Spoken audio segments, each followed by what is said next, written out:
Bismillahirrahmanirrahim. Pemirsa tercinta yang dirahmati Allah Tuhan Yang Maha Esa, bersua kembali di kanal Hikmatologi. Monolog sederhana mengajak diri kita masing-masing berpikir, kian melembut, cerdas, dewasa, bijaksanakan hati nurani, berdasar kitab suci agama kepercayaan yang kita yakini. Tentu saja upaya serius terus-menerus tak kenal putus untuk menghayati, mempedomani, mengamalkan Pancasila niscaya dalam kehidupan sehari-hari. Pemirsa yang dirahmati oleh Allah Subhanahu wa taala, dakwah ataupun khutbah, ceramah, tausiah,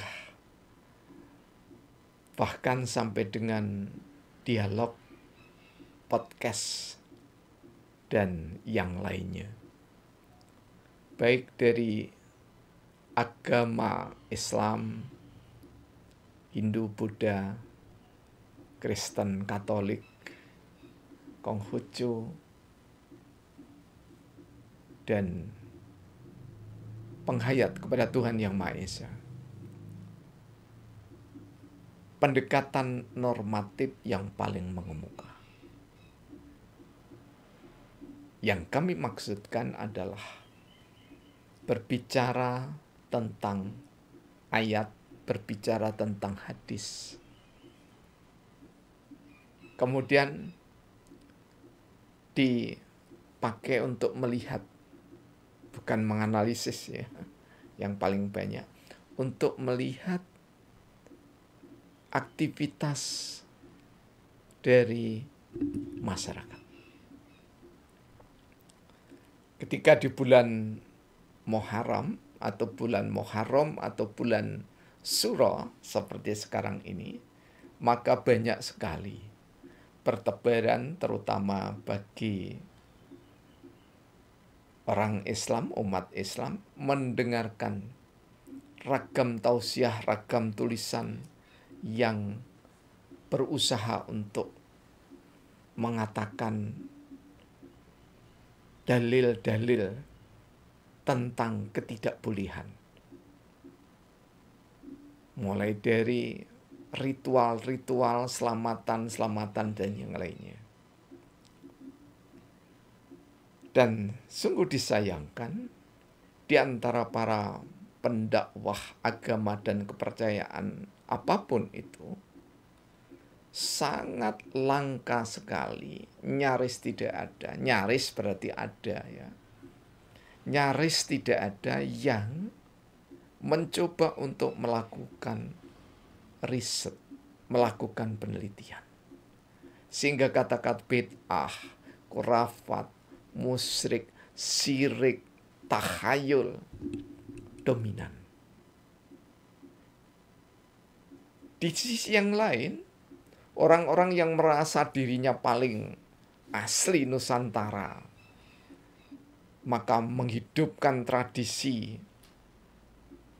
bahkan ada yang ditradisikan. Ya. Contoh bubur suro atau jenang suro. Yang kami ketahui, jika di wilayah Malang Raya, bubur suro itu tidak dilakukan beramai-ramai. Ini kalau di masyarakat Malang Raya. Tidak ada gotong royong membuat bubur suro. Tetapi yang ada adalah masing-masing anggota masyarakat itu atas kemandirian kesadaran sendiri bagi yang mampu untuk membuat bubur suro.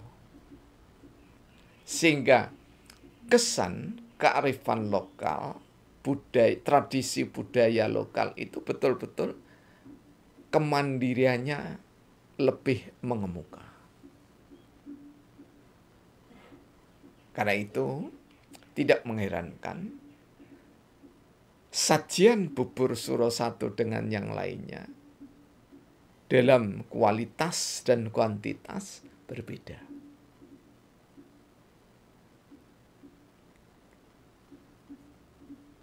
Mengapa tradisi tumbuh kembang berbeda? Karena diwariskan secara turun-temurun dan nyaris kalau di masyarakat umum, bukan di keraton, tidak ada yang tertulis.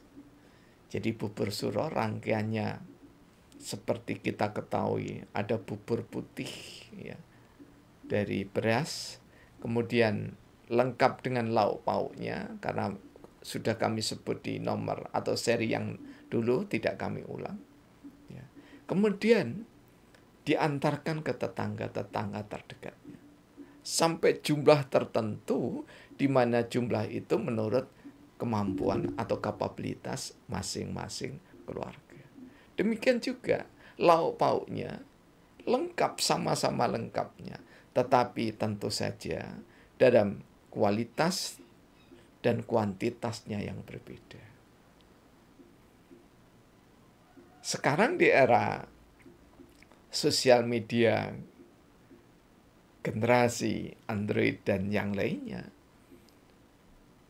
tradisi yang sudah mapan itu diinovasi. Tidak mengapa diinovasi, tapi tolong diberikan narasi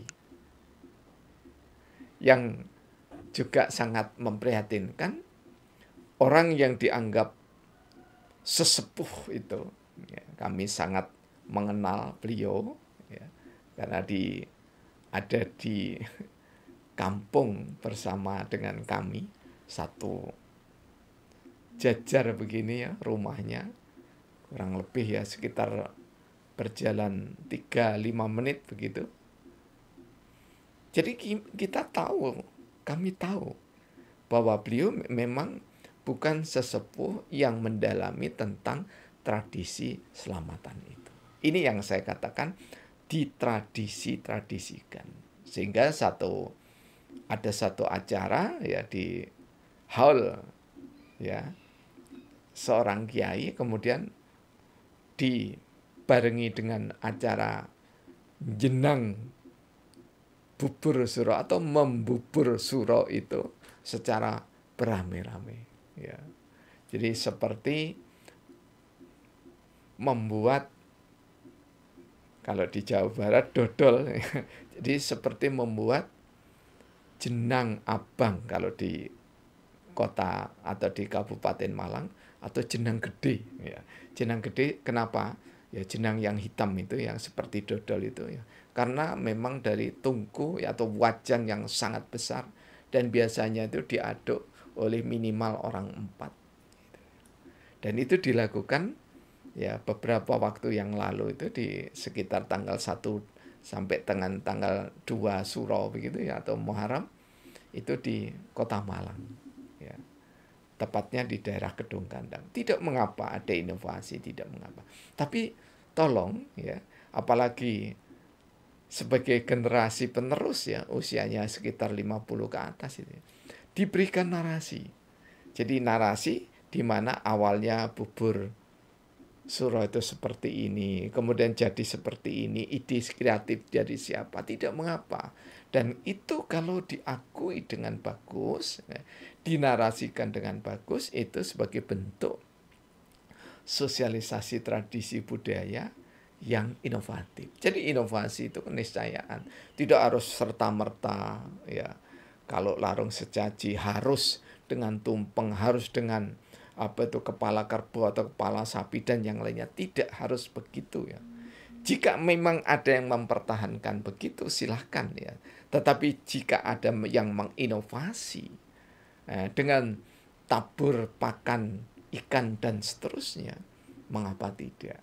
Yang penting itu dinarasikan, dijelaskan, syukur kalau ditulis ya. Ya seperti ini guru-guru kami ini ya. Jadi ada Profesor Ahmad Fauji, kemudian Sutomo, Wahyuningsih, Muhammad Nursam menulis Pancasila begini ya. Tidak saja dinarasikan tetapi juga dibukukan. Demikian juga ya. Ini hanya kebetulan ya, yang dekat, yang mudah dijangkau ya. Contoh tadi. Nah, jika Anda masuk di generasi Android begini, meskipun kita adalah generasi yang berkelimpah mewahan. Artinya kita ini ya, orang-orang yang usianya 50, 60, 70, 80 tahun ke atas itu generasi yang berkelimpah mewahan itu ya. Saya menyebutnya berkelimpah mewahan itu apa? Kita mengalami tradisi kuno ya, bahkan kalau saya ini setidaknya mengalami zaman Orde Lama dipimpin oleh Bapak Insinyur Soekarno, Bung Karno, kemudian zaman Orde Baru dipimpin oleh Bapak Semiling Jenderal Bapak Soeharto, Bapak Pembangunan ya. Kemudian mengalami generasi atau di era reformasi. Nih, jika bubur suro harus ditampilkan, maka silakan juga ditampilkan dengan menarasikan dengan bagus. Maka generasi muda akan lebih tertarik lagi untuk mendalami tradisi kuno, kemudian dijadikan kuno yang berwajah kekinian. Pemirsa yang dirahmati oleh Allah. Nah, mestinya, idealnya, para rohaniawan dari Islam, Hindu, Buddha, Kristen, Katolik, ya, aliran kepercayaan dan yang lainnya, ya jangan hanya sekedar memegang kitab gitu ya, hanya sekedar memegang buku atau bahkan menghafalkan kemudian disampaikan. Tidak. Mestinya itu dalami, teliti. Penelitian tidak harus berbiaya mahal, tidak, bahkan nyaris tanpa biaya, seperti yang kami lakukan di kanal Hikmatologi. Ya. Kita bertandang silaturahim ke kiai, kita bertandang silaturahim ke tokoh masyarakat, ke masyarakat yang paling bawah sekalipun, ke rakyat yang dianggap rakyat jelata, yang tidak pernah didengar suaranya. Kita datangi untuk kita ketahui apa pandangan-pandangan mereka seperti apa, permasalahan yang dihadapi seperti apa. Sehingga kita tidak menjustifikasi segala sesuatu yang tidak dilakukan oleh Nabi, semuanya bid'ah, dan semua ketika bid'ah maka masuk neraka. Apalagi ada yang bertutur ya bahwa satu kali bid'ah itu masih lebih baik daripada 40 kali berzina dan seterusnya ya. Nah begini ya, tidak perlu kita saling mengejar, saling mendebat, tidak perlu begitu. Tapi mari kita bermuhasabah diri, introspeksi diri ya. Terutama bagi pelaku di sosial media, ya, di media massa. Mari kita musimkan ya penelitian. Supaya tidak seperti hidup di Menara Gading. Itu kalau dulu perguruan tinggi itu seperti orang-orang yang hidup di Menara Gading. Tidak, ya.